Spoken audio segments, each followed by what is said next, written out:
verissimo. Volete che incendio i tavolini, che brucio tutto, che ammazzo l'orchestra, che ballo, che canto? Cantate. Canto? Sì. Vi fa piacere? Canto! Maestro!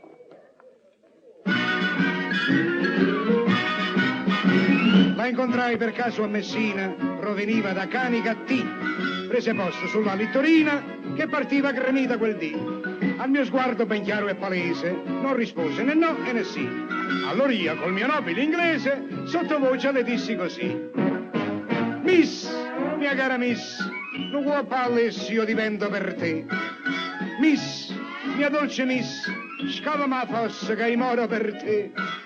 Perdonami se cantoti quell'aria che sei tu, il cantico dei cantici nel blu dipinto di blu. Miss, mia cara Miss, faccia scommessa che io mi sposo a te.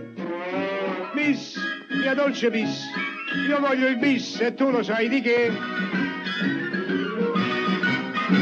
La baciai, mi baciò, ci baciammo, stretti stretti abbracciati così.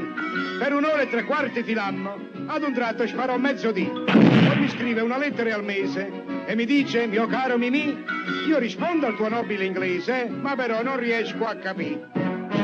Miss, mia cara Miss, non può palle se io divento per te. Miss, mia dolce Miss, scavami la fossa che muore per te. Perdonami se cantoti quell'aria che sei tu, il cantico dei cantici nel blu dipinto di blu.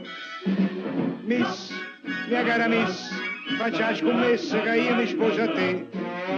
Miss, mia dolce Miss, io voglio il bis e tu lo sai di che.